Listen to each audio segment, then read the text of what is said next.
Hadirin sidang Jum'ah undangan Allah, ikhwan fillah rahimakumullah.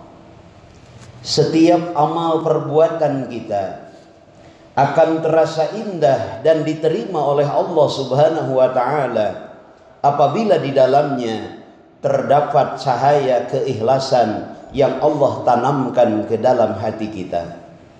Asy Al-Imam Ibnu Athaillah As-Sakandari dalam bait Al-Hikam ke-10 beliau menyampaikan, al-a'malu suwarun qa'imatun wa arwahuha wujudu sirril ikhlasi fiha.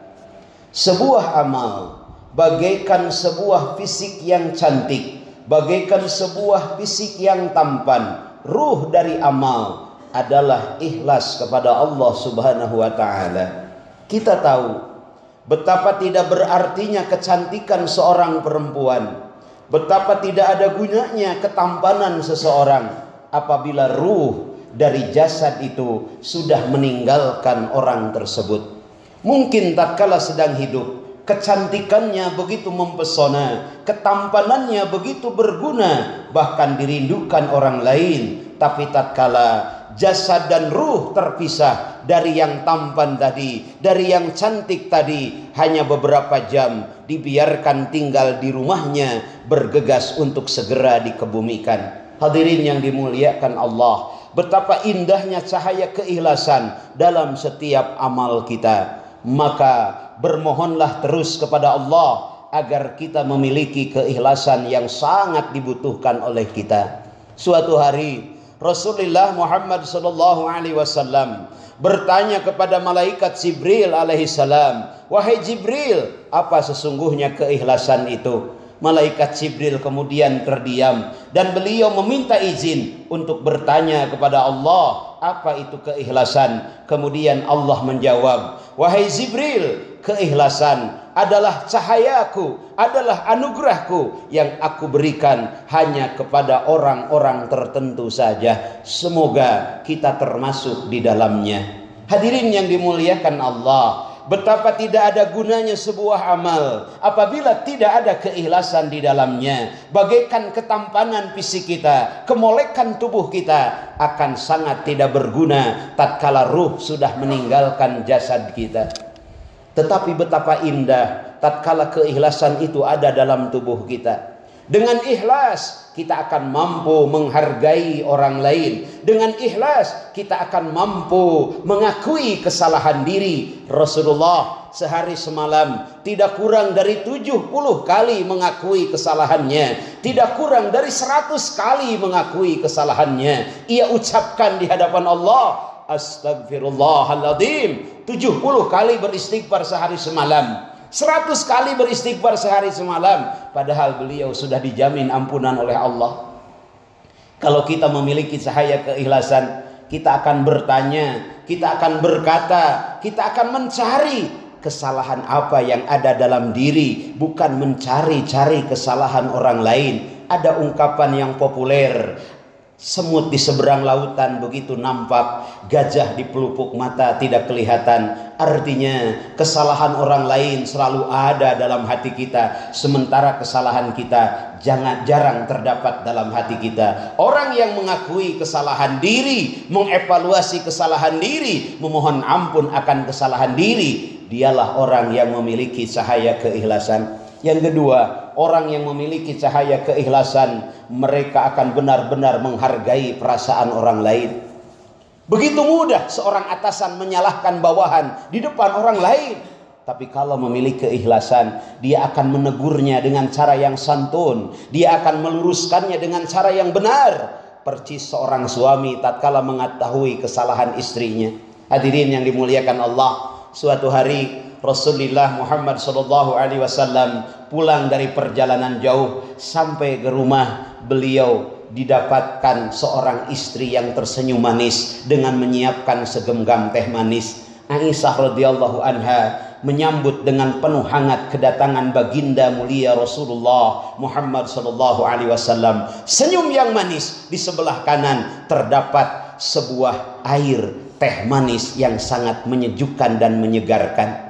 Seperti biasa Rasulullah disuguhi oleh Aisyah, tidak pernah dihabiskan air itu, disisakan oleh Rasulullah, kemudian diberikan kepada istri tercinta. Karena begitu menghargainya Rasulullah terhadap istrinya. Beliau haus, beliau habis perjalanan jauh, tapi kebersamaan dengan istri tercinta tidak dilewatkan. Beliau sisakan teh manis tersebut.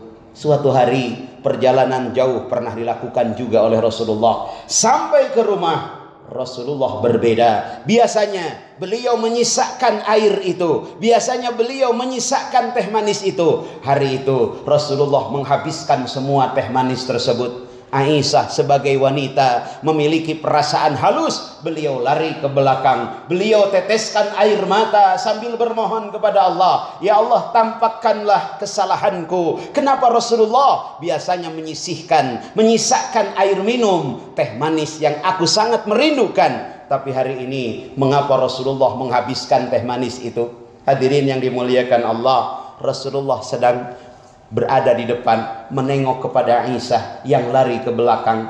Dapur Rasulullah dengan ruangan tamu Rasulullah itu kecil, yang hari ini menjadi makbarah Rasulullah, yang berada di Nabawi, di Madinah Al-Munawwarah. Itulah rumah Rasulullah dulu, tidak sebesar rumah kita. Rasulullah menengok ke belakang, menengok ke dapur, didapati istrinya sedang menangis. Aisyah sedang menangis, kemudian dipeluk dari belakang. Tatkala dada yang mulia sudah nempel di punggung Aisyah radhiyallahu anha, tatkala bibir Rasulullah yang mulia sudah nempel di telinga radhiyallahu anha, saat itu Rasulullah bergumam, berkata dengan halus, ya Humairah, wahai yang kemerah-merahan. Hadirin yang dimuliakan Allah, Rasul manusia termulia, manusia teragung, tapi saking menghargai istrinya, beliau tidak pernah berani menyebut nama istrinya. Yang dipanggil adalah julukannya, ya Humairah, wahai yang kemerah-merahan. Kenapa? Bibir Rasulullah, pipi Aisyah radhiyallahu anha warnanya adalah merah merona. Begitu Rasulullah sudah ada di belakang, Aisyah menyeka air matanya, tidak mau ketahuan bahwa beliau sedang menangis. Aisyah menengok menghadap Rasulullah. Sebelum menengok, terlihat di dapur ada dua wadah. Wadah yang pertama terisi gula, wadah yang kedua terisi garam. Rupanya Aisyah salah membuat teh manis, bukan teh manis tapi teh pahit atau teh asin, karena yang dituangkan di gelas itu bukan gula tapi garam. Hadirin yang dimuliakan Allah, saking Rasulullah menghargai perasaan istri, tidak mau Aisyah merasa bersalah. Aisyah malu di hadapan Rasulullah. Kalau tahu dirinya salah membuat air, maka air itu yang biasanya diberikan atau disisakan kepada istrinya, hari itu dihabiskan. Karena Rasulullah tahu air yang disajikan bukan teh manis tapi teh asin. Hadirin yang dimuliakan Allah, sangat indah perasaan Rasulullah, sangat luar biasa bagaimana Rasulullah menghargai istrinya.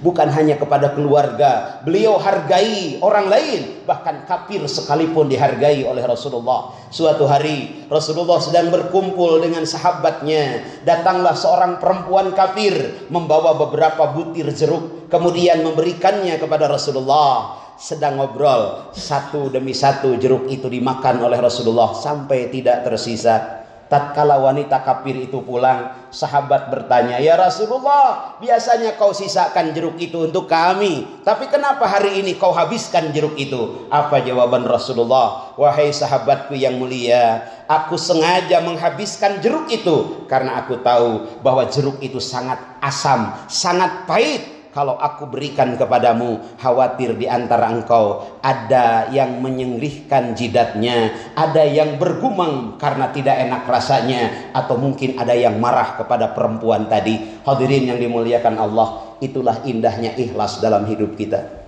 Kalau kita sudah memiliki rasa ikhlas, kita beramal semata-mata karena Allah. Ada atasan, tidak ada atasan, ada reward, tidak ada reward. Kita lakukan amal itu semata-mata karena Allah Subhanahu wa ta'ala. Para ulama membagi tingkatan ikhlas menjadi tiga.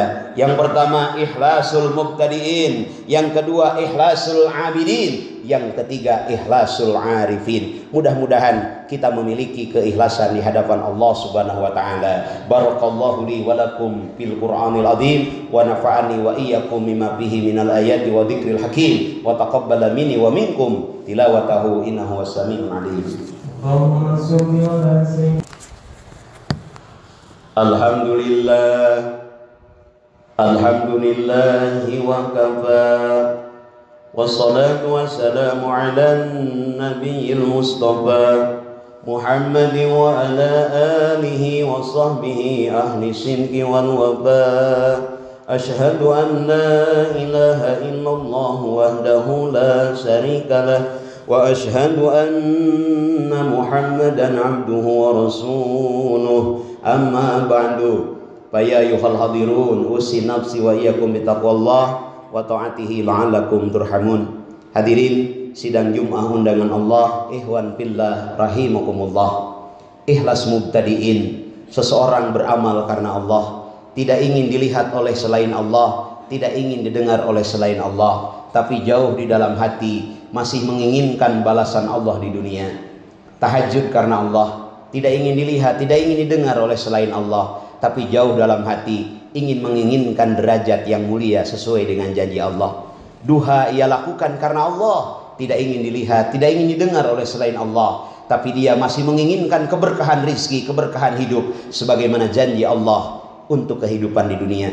Ikhlas seperti itu adalah ikhlas mubtadiin, ikhlas pemula, ikhlasul abidin. Ikhlas yang kedua, dia beramal tidak ingin dilihat oleh selain Allah, dan dia tidak menginginkan balasan Allah di dunia. Yang ia inginkan adalah surga yang penuh kenikmatan, yang ia takuti adalah neraka yang penuh siksaan. Ikhlas yang ketiga, ikhlasul arifin, ia beribadah semata-mata ingin ridha dari Allah Subhanahu wa taala. Innallaha wa malaikatahu yusholluna 'alan nabi ya ayyuhalladzina amanu